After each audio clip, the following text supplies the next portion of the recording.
বাংলাদেশের আলোচিত রাজনীতিবিদ মেজর আখতারুজ্জামান, বীর মুক্তিযোদ্ধা, দুইবারের সংসদ সদস্য। তার চেয়ে বড় ব্যাপার হলো যে রাজনীতিতে তিনি যেদিন থেকে এসছেন সেদিন থেকেই বেশ আলোচিত এবং সমালোচিত। দলে যতদিন ছিলেন বিএনপিতে নানা কর্মকাণ্ডের জন্য দলের ভিতরে বাইরে তিনি প্রশংসিত হয়েছেন, সমালোচিত হয়েছেন। পাঁচবার থেকে দল থেকে বহিষ্কার করা হয়েছে। এই মানুষটির সম্পর্কে যে যাই বলুক না কেন, আমার সঙ্গে তার একটা ব্যক্তিগত সম্পর্ক রয়েছে। প্রায়ই আমাদের মধ্যে কথা হয়, দীর্ঘক্ষণ টেলিফোনে আলাপ আলোচনা হয়, এবং তার সঙ্গে আমার এই বন্ধুত্বের কারণ আমি জানি না। তবে যারা জানেন বা যারা শুনেন তারা খুব অবাক হন যে এরকম একজন এক্সট্রিম, ভীষণ রকম মেজাজ গরম, স্পষ্টবাদী এবং এ ধরনের মানুষদের সাধারণত বন্ধু খুব কম হয়। তো সেই তুলনায় তার সঙ্গে আমার সে ঘনিষ্ঠতা দীর্ঘদিন ধরে, সে 2012 সন থেকে একেবারে বেশি ঘনিষ্ঠ। সবাই ভাবছে যে বা আমার আপনজন যে এটা কি করে সম্ভব। তার ডাকনাম মেজর রঞ্জন। আমি তার গ্রামের বাড়িতে গিয়েছি, তার সেই স্কুল যেটি আছে সে স্কুলে গিয়েছি, তার সেই ভাঙাচোরা একটা টিনের ঘর সেখানে গিয়েছি, তার একটা খামার বাড়ি আছে সেখানে গিয়েছি, দুপুরে একসঙ্গে খেয়েছি। আমি, আমার স্ত্রী, আমার সন্তান সন্ততি নিয়ে তাদের ওখানে বেড়াতে গিয়েছি। সম্পর্কটা বোঝার চেষ্টা করুন। তো এই ভদ্রলোক অল অন এ সাডেন জামাতে তিনি যোগদান করলেন। তো যেদিন যোগদান করলেন তার 2 দিন আগে বা একদিন আগে সম্ভবত তার সঙ্গে আমার প্রায় 1-1.5 ঘন্টা কথা হলো ওভার টেলিফোনে দেশের সামগ্রিক বিষয়াদি নিয়ে। তো তিনি একবারও কিন্তু আমাকে বলেননি যে রনি ভাই বা আমি, মাঝে মধ্যে আমরা একে অপরকে সম্মান জানিয়ে, সে আমাকে স্যার বলে আমিও তাকে স্যার বলি, সে আমাকে ভাই বলেন আমিও তাকে ভাই বলি, সে আমাকে লিডার বলেন আমিও তাকে লিডার বলি, ঠিক এরকম একটা বন্ধুত্বপূর্ণ সম্পর্ক বয়সের পার্থক্য থাকা সত্ত্বেও।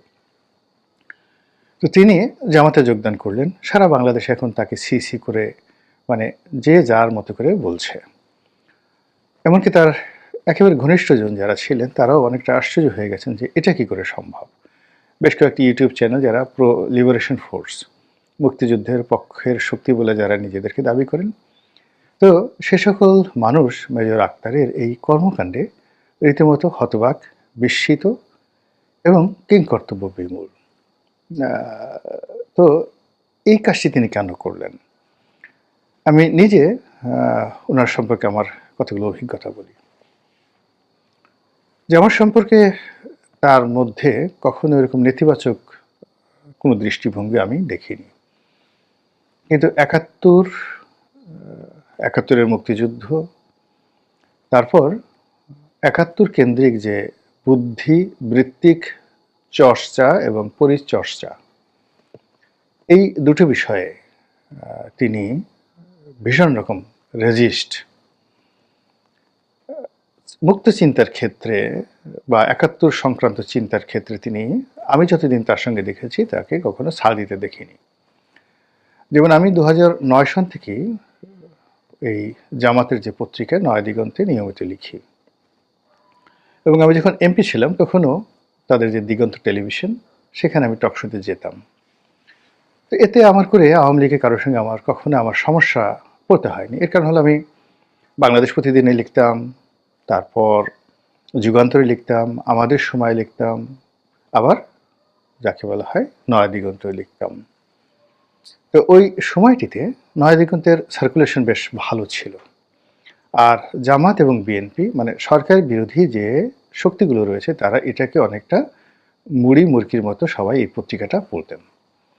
এর কারণ হলো যে বিশেষ করে আমার দেশ যখন বন্ধ হয়ে গেল, সংগ্রাম বা দিনকাল এদের ওইরকম সার্কুলেশন নেই, ইনকিলাবের ওই ধরনের সার্কুলেশন নেই। ফলে বাংলাদেশের যারা দক্ষিণ পন্থা অবলম্বন করেন তাদের জন্য, বিএনপি যারা করেন তাদের জন্য দেখা গেল যে ওই নয়াদিগন্ত পত্রিকাটি একেবারে যাকে বলা হয় টপ ওয়ান।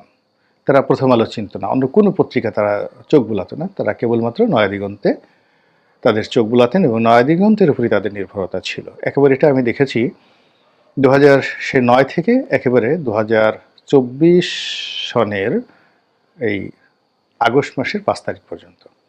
এবং আমি সেই আগস্ট মাসের ৫ তারিখ পুরো সময়টি এদের এই প্ল্যাটফর্মটাকে আমিও ব্যবহার করেছি, তারাও আমাকে ব্যবহার করেছেন। সবাই এই পত্রিকার যারা কলাকুশলী আমাকে অসম্ভব ভালোবাসতেন।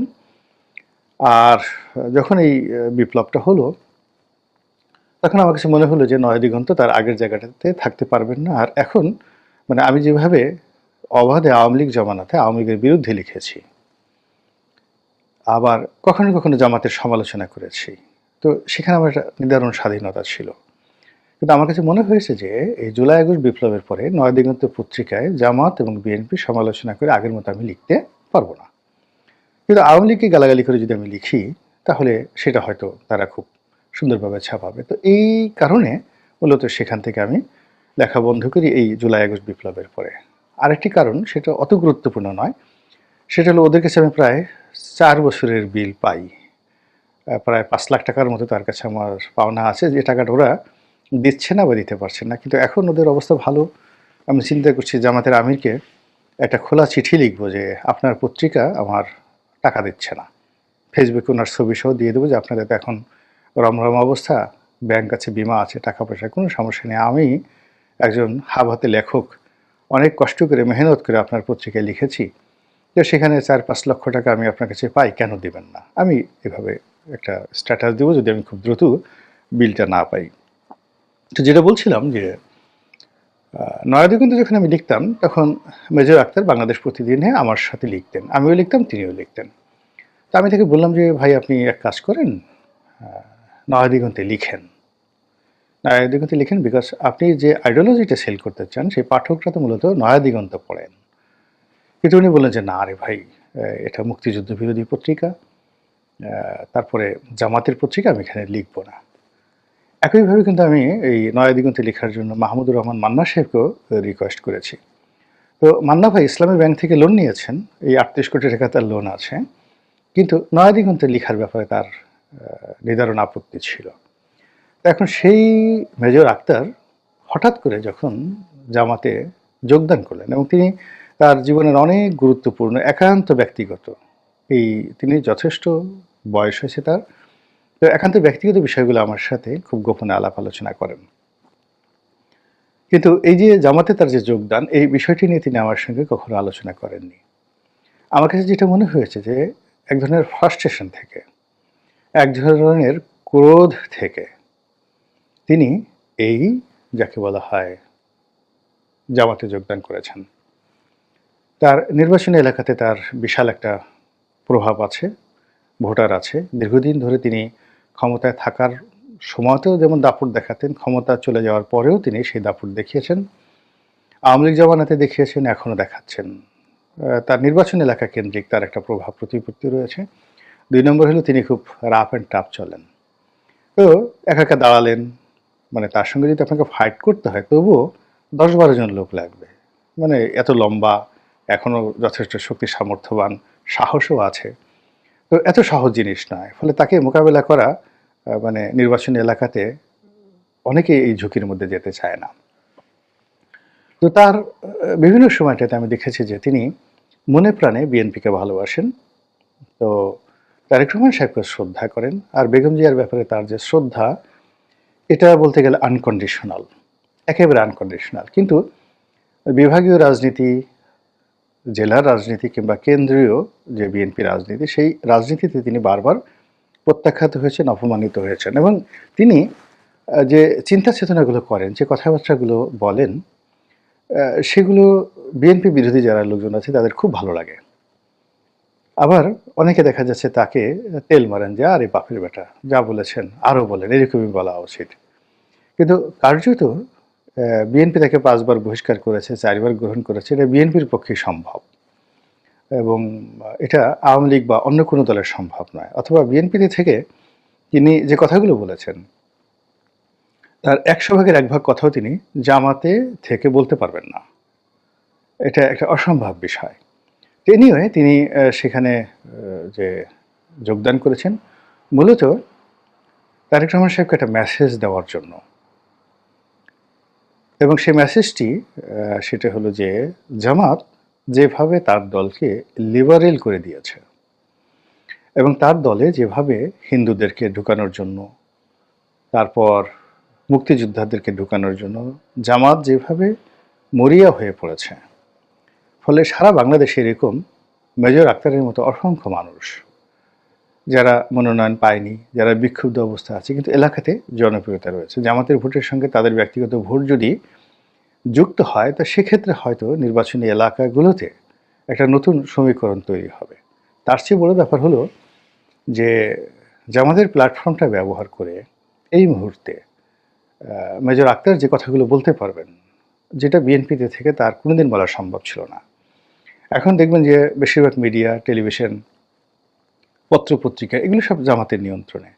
সেটা আমার দেশ বলেন, যুগান্তর বলেন বা অন্য যে টেলিভিশনগুলো বলেন, প্রায় সব টেলিভিশনগুলোই এখন জামাতের তোষণে চলছে। সেখানে মেজর আক্তার তার যে ন্যারেটিভগুলো, সেই ন্যারেটিভগুলো যদি বিএনপি বিরোধী হয়, সেই ন্যারেটিভগুলো যদি তারেক রহমান সাহেব বিরোধী হয়, সেই ন্যারেটিভগুলো যদি হাওয়া ভবন বিরোধী হয়, সেই ন্যারেটিভগুলো যদি চাঁদাবাজদের বিরুদ্ধে হয়, অসততা, অন্যায়ের বিরুদ্ধে হয়, এবং এই কথাগুলো বিএনপির অন্য কোনো লোক মানে তাকে যে প্রোটেক্ট করবেন, চ্যালেঞ্জ জানাবেন, এরকম অবস্থা বিএনপিতে নেই। এটা একটা উদারপন্থী দল। আওয়ামী লীগ হলে সেটা অন্য কথা, বা জামাত হলে অন্য কথা। সেখানে অনেকে অ্যারোগান্সি দেখাতো বা মিলিটেন্সি দেখাতো। কিন্তু মেজর আক্তার যখন বিএনপিকে কচুকাটা করবেন, কচুকাটা মিন্স মুখের ভাষায়, বা সমালোচনা করবেন বা অভ্যন্তরীণ অনেক জিনিসগুলো তিনি জানেন। একেবারে সে মুক্তিযুদ্ধ থেকে এ পর্যন্ত অনেক জিনিসগুলো জানেন। তো তিনি সেই কথাগুলো বলে মূলত বিএনপিকে একটা শিক্ষা দিতে চাচ্ছেন। তারেক রহমান সাহেবকে তিনি একটা থ্রেট দিতে চাচ্ছেন যে, আমি আপনার কাছে যতদিন ছিলাম আমাকে ওভাবে আপনি মূল্যায়ন না করে আমাকে যে ভুল করেছেন সেই ভুলের মাসুল আপনাকে দিতে হবে। আমি কি পেলাম বা না পেলাম আমার জীবন সায়াহ্নে এসে আপনারা যত গালাগালি করেন, কিন্তু আমি এই জামাতের প্ল্যাটফর্মটা ব্যবহার করে এমন কিছু বলবো যা কারণে আগামীতে বিএনপির রাজনীতি কিছুটা হলেও থমকে যাবে। তো এই যে জেদি মানুষ, আমার কাছে মনে হয় এই জেদ পূর্ণ করার জন্যই তিনি এই কাজটি করেছেন। এনিওয়ে, প্রত্যেকটা মানুষেরই তার রাজনৈতিক চিন্তা চেতনা কর্ম করার স্বাধীনতা রয়েছে। মেজর আক্তার যে কাজ করেছেন এটা তার একান্ত ব্যক্তিগত বিষয়।